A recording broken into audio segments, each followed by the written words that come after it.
Tell me now, how foolish can a young woman in love get? Well, Nora Tragg, daughter of Homicide Lieutenant Tragg, has accepted Sid Samarino's engagement ring, agreed to keep the engagement a secret, and at this very moment, her head filled with rosy dreams, she's riding with him back to the Roomba Palace. Meanwhile, what's been happening to Perry and Della? Now, you'll remember when we left them yesterday, Paul Drake was going out to bring in a young boy who wants to take some pictures like he did last time. Last time, of course, refers to the time when Mary McKean was framed by Liz Wren and Doc Keegan under a situation which Perry Mason is now seeking to duplicate. So now as Paul leaves, Della turns hopefully to Perry and says... Oh, gee. Don't get your hopes too high, Della. But if he took snapshots, he'd have pictures of Mary and Jim Randall, of Doc Keegan posing them. He might even have one of Liz Wren on the set. That would prove that she was part of this whole conspiracy. Oh, Perry, if he has that sort of snapshot, why, he's the witness we've been looking for.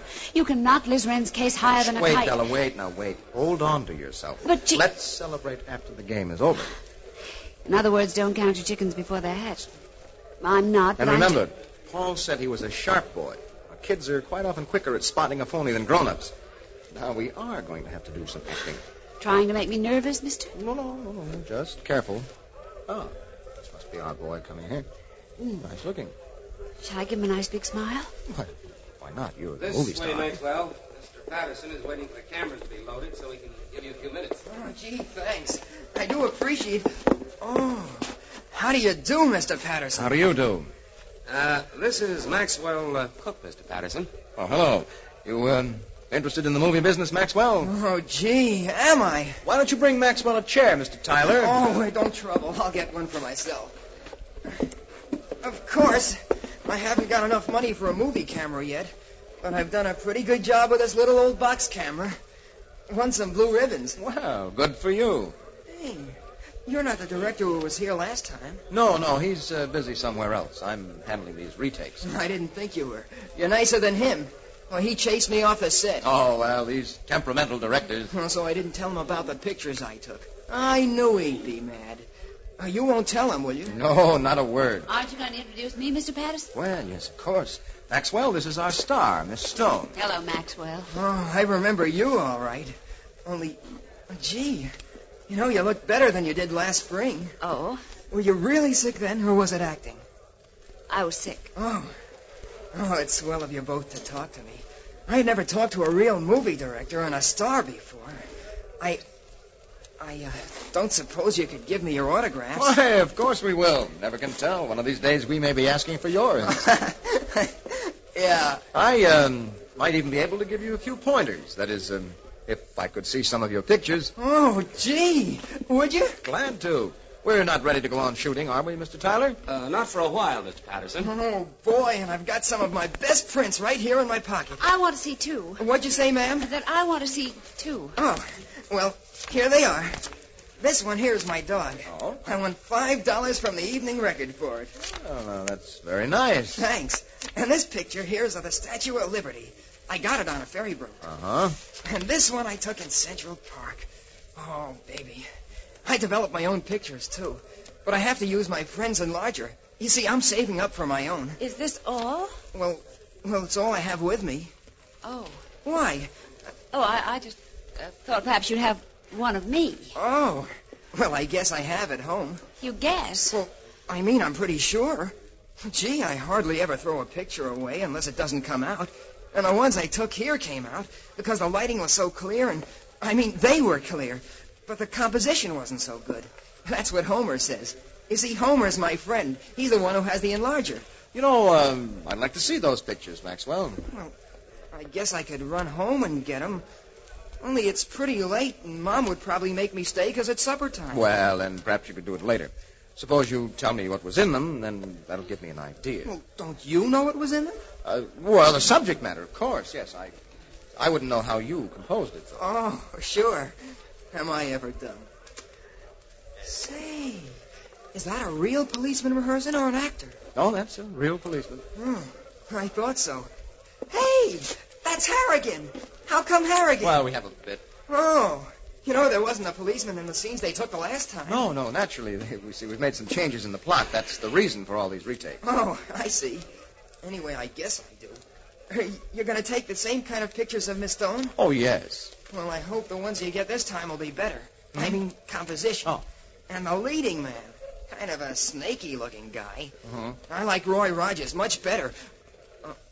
I guess I shouldn't have said that. Oh, no, it's all right, Maxwell. Doesn't matter. Matter of fact, I like Roy Rogers myself. Mr. Patterson, have you been a director a long time? Yes, quite some time. Why? Oh, that's what I thought. Oh, why? Oh, because I know your face so well. I guess I must have seen it in a movie magazine. Yes, could be. Now, what were you going to ask me about the last time they shot this sequence? Well, you were about to say something about the pictures, maybe the pictures you took. Oh.